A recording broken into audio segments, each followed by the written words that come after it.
Black motherhood in the US. And one of the grounding principles that has really guided me in my personal life and my spiritual life in the work that I do, even with clients as a psychologist, and as a birth doula, working with families trying to achieve the optimal birth experience. History, the background, how we got to where we are in this moment is very important to help understand where we're actually at versus where we might imagine we are, or where we hope we'll be, or where we think we are. And so there's a concept in the West African tradition, the Akan people, called Sankofa. And it means that in order to go forward, to be powerful, to lead, you have to actually look back to the history. And so we're going to do a bit of that to understand. And this is not all of the experience of Black motherhood in the US, but certainly it gives us a context. And I felt like it was very timely at the moment we're in. I wanted to kind of start with, my lived experience in the conversation is definitely related to what I'll talk about and what impacts why this is so important to me. I'm a Black woman. I have two Black daughters. Both of my girls have been affected even before they were born in various ways related to the impact of historical trauma, implicit biases that I would have received in maternal care, and even in their elementary years and in their, obviously in the current time with the news, but they have experienced this discrepancy between who they present as and who the world sees them as. And I think that's very important to consider, that the Black mother's experience also is the experience of Black women in general, and that it really doesn't just happen in motherhood, but it starts as a child as well. My girls are now much bigger, and the other aspect that informs the way that I think about this is that I spend a lot of time teaching courses, both to large audiences, like at conferences, but also in small community gatherings, in the Black community, in communities of color, and in sort of mixed crowds as well. And when I listen to the stories of Black women, it tells me something very specific and very clear about people's experiences, both positive and also those that are challenging. And so I'll bring some of those into the conversation today as well.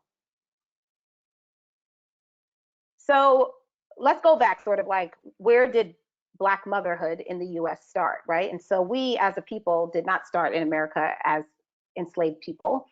We started in Africa and had rich cultures and heritage and family systems and lineages. But that was stolen from the community at large, and certainly the experience in particular to mothers, that the community was, person by person, group by group, kidnapped from the continent and brought to the United States and enslaved. And that process in and of itself was quite a trauma. And if you have known anything, watched any movies, seen any the literature and information about the transatlantic slave trade and the process of bringing people to the States and to the Caribbean and to other places in the world, it was a very traumatizing experience. And one of the things that I think about as I think of my ancestors when I was in Ghana at the slave castles, I spent time really, just tuning into the experience of my ancestors and those that have traveled through that passage, the door of no return, and the place where they would remove people from the slave castles, as they call them, into the ships and send them throughout the world, that there were pregnant women in that experience, that there were people, obviously the women, many of them being mothers, that their children were there. Some of them had been taken from their children, and that people were raped even in the process and gave birth to children that came out of that level of violence and brought them into the new world. And so just to be conscious of the fact that even in the initiation of the coming to the United States, there was a really strong attack on the Black mother, because one of the things that happened after the Middle Passage and the time where people were transported throughout the world from Africa is that it was banned eventually. It was seen to be this terrible thing, and so, which it was.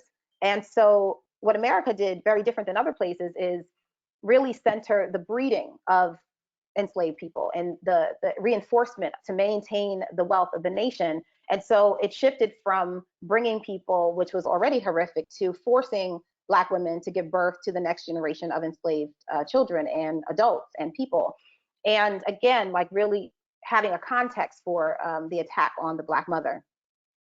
Some of the other aspects, obviously, of being enslaved is that it's dehumanizing, it's violent. There were beatings, people were disfigured, individuals were raped.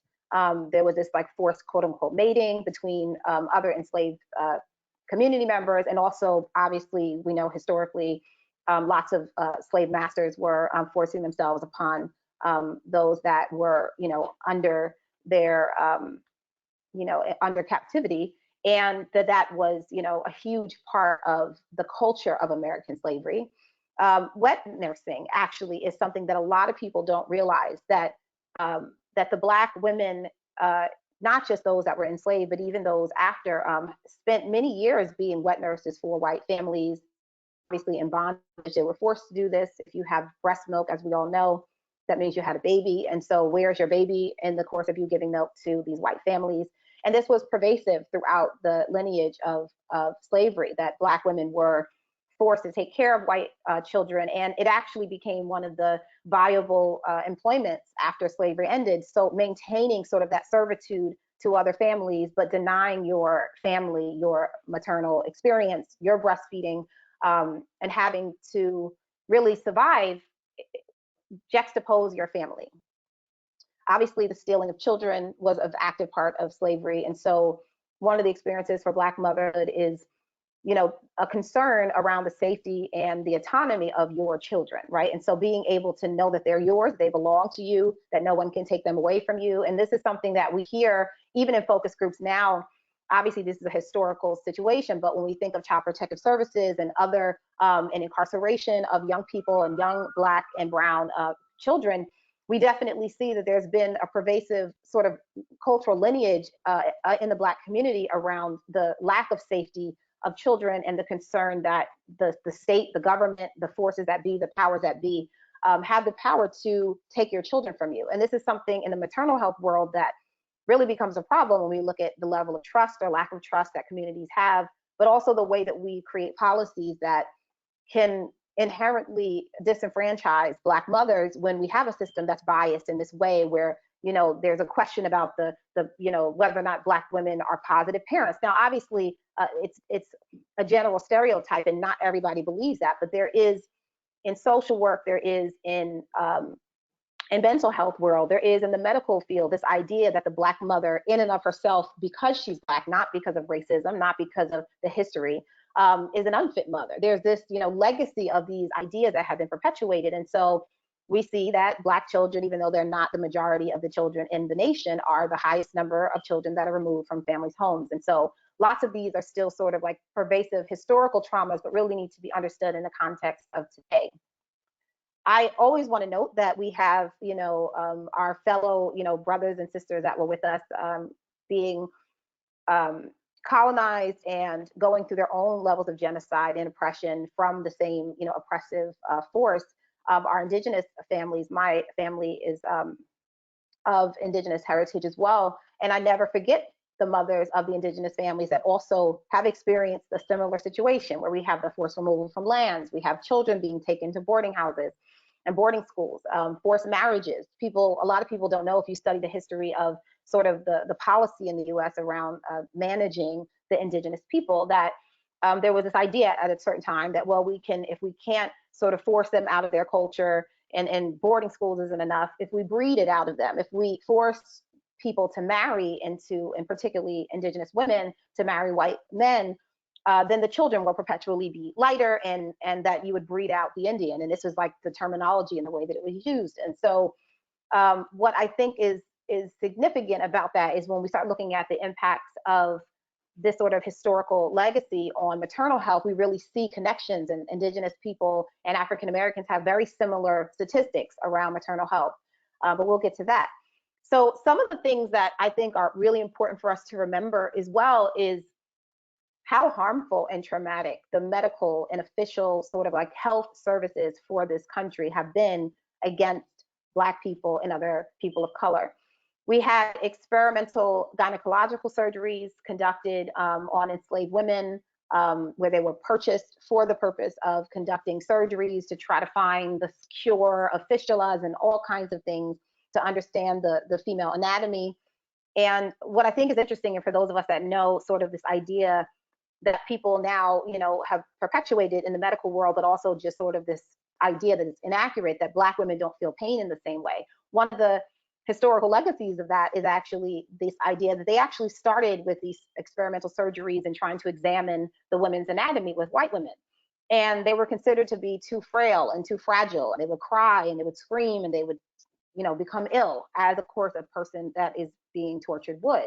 And what's interesting about the experience that they had in their minds around Black women is that they were able to take pain differently. And the concept of this as a psychologist is like, it's so problematic, because you'd have to understand that if a person is a human and they have a nervous system, they could feel pain the same. Like, this is a scientific reality that people may have variations of how pain is felt, but there isn't a racial variation in how people feel pain.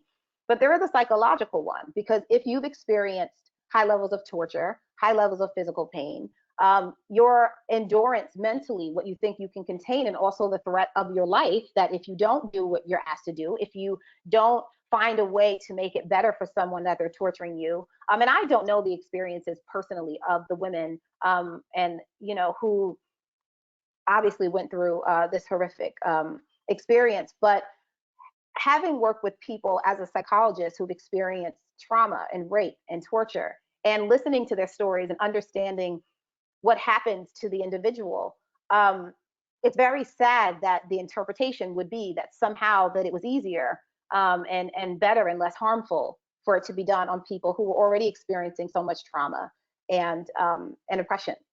We also had a third of the population in Puerto Rico that was intentionally sterilized under, government strategy, which a lot of people aren't aware of. Indigenous communities also had lengths of intentional sterilizations to their communities as well.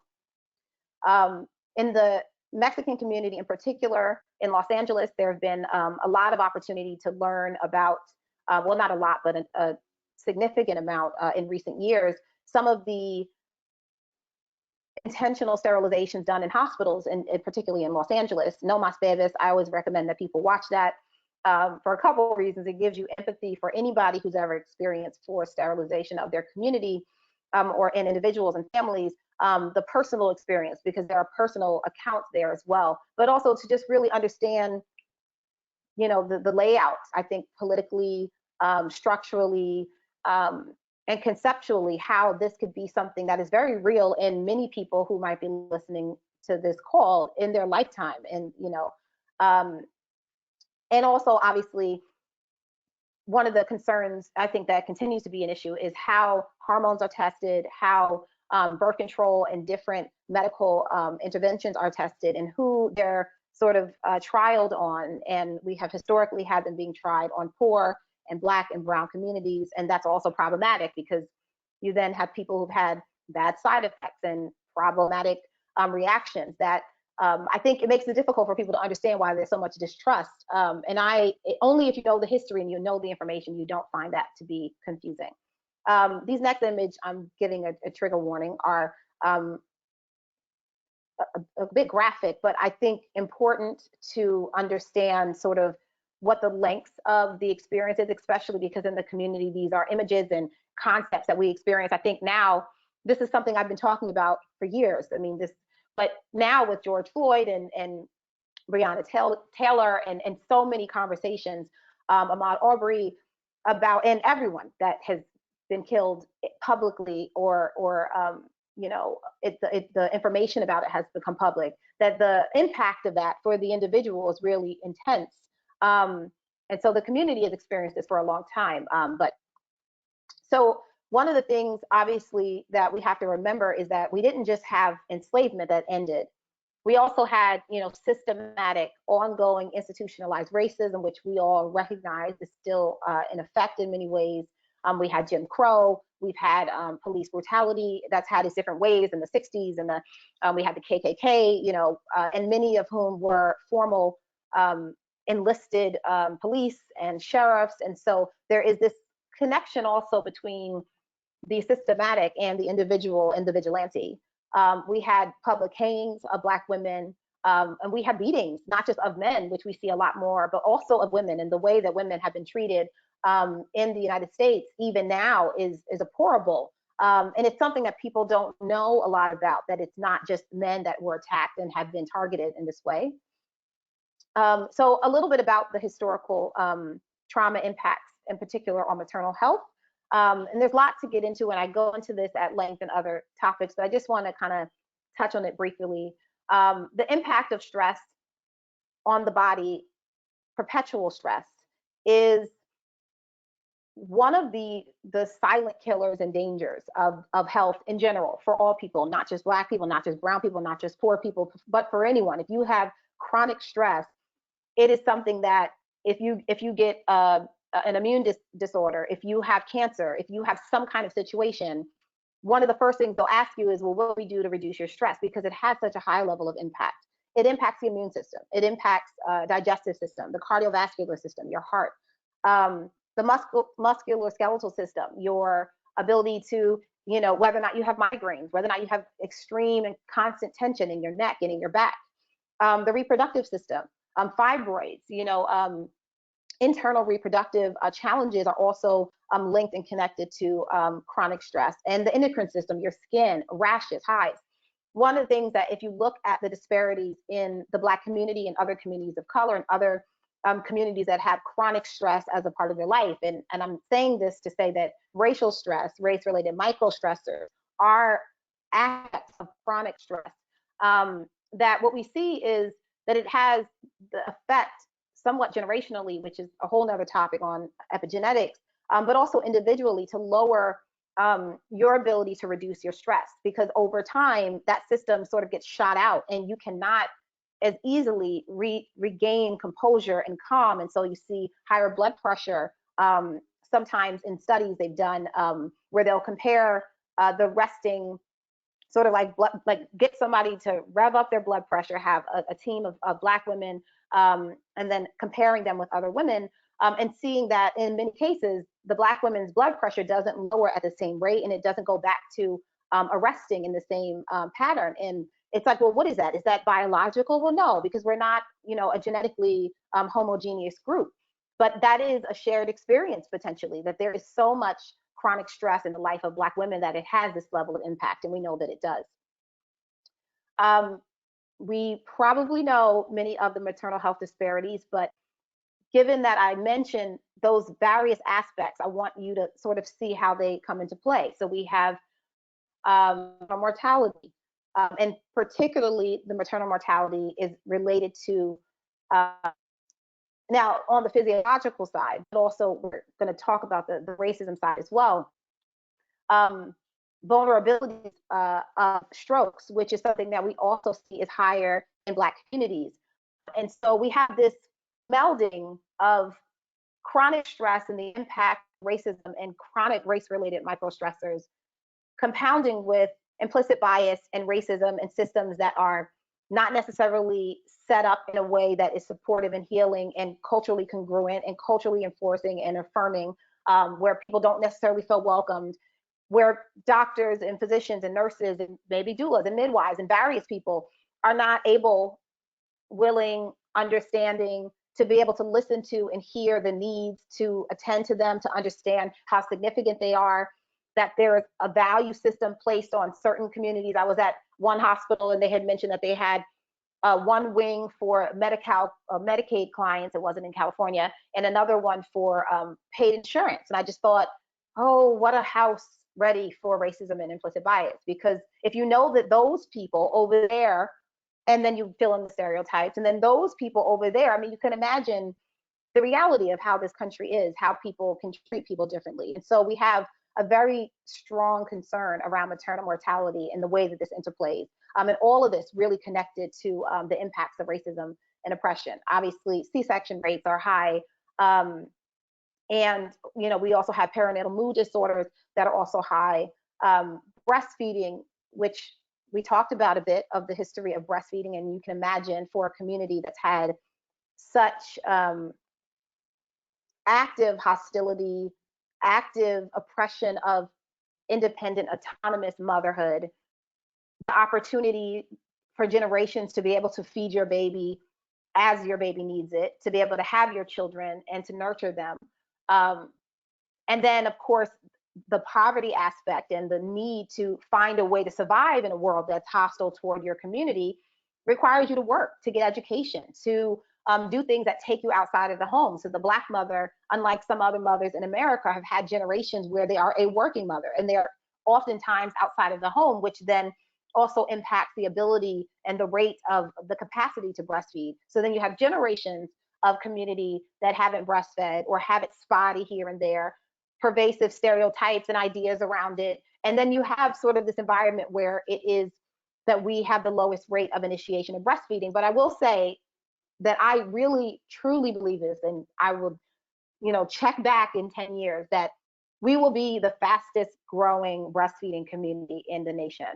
Because the shift in the consciousness of the Black community and the way that we are on platforms like this, able to sort of explain to the mass world that is actually receiving us and caring for us, is coming to understand some of the things that are really important and significant and why they impact the community and why there is a level of a need for a high level of cultural congruence and care and humility and the support of the Black community. I want to end talking about resilience. In spite of all of this, we are still alive. We are still here. We still care for our children. We still care for our community. The Black mother, the Black woman is, of course, I'm biased as a Black woman, one of the strongest mothers and communities of women in this nation. And I'll say that because as a shared community, to go through 400 years plus of active, intentional suppression of your beingness, and to still be able to bring powerful images to reinforce things that we know we want to uplift in our community, to have active Black organizations, documentaries, the Black Mamas Matter Alliance, a forming of Black women-led organizations all over the country. It's incredible. If you look at Black Mamas Matter Alliance, the Kindred Partners are all over this country. And they didn't just start with Black Mamas Matter Alliance. We existed, Black Women Birth and Justice, all of us have existed. And we have been doing this work in our communities despite all the difficulty. We're like always thinking forward. We're very, we have a level of fortitude that it really takes you to understand our history, to understand how much it is. And so I really wanted people to be sort of thinking about, the power of that. The culture of resilience is pervasive as a key component of Black motherhood. And this is a quote that I love of Harriet Tubman. If you hear the dogs, keep going. If you see the torches in the woods, keep going. If they're shouting after you, keep going. Don't ever stop, keep going. If you want the taste of freedom, keep going. And I think that this really captures the spirit of Black motherhood. The last thing on what you can do, this is for Black mothers and families.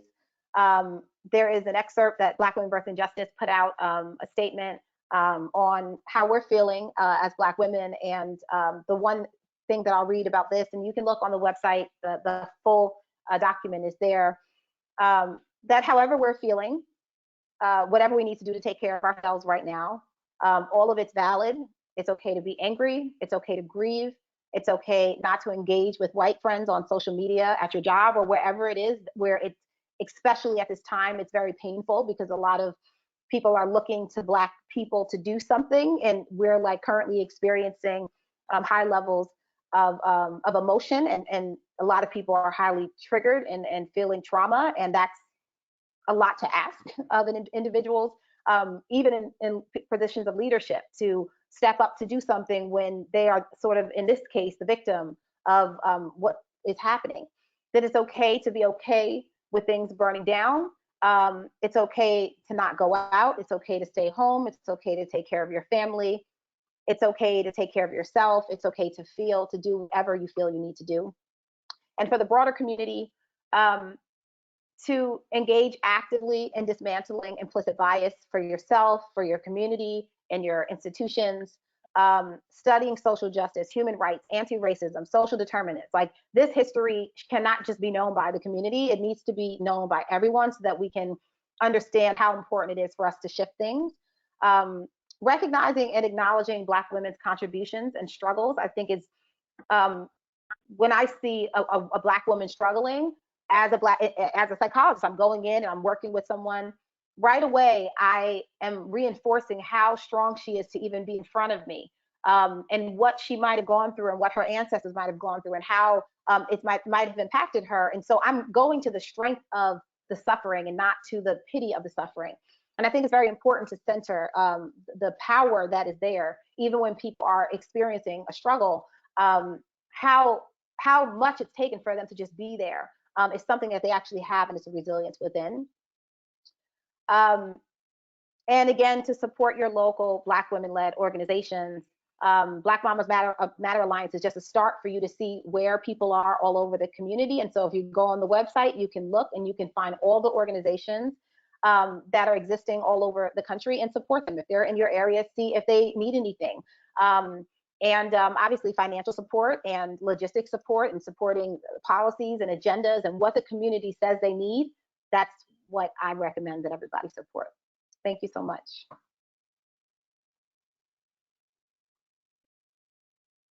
Dr. Peprah, thank you.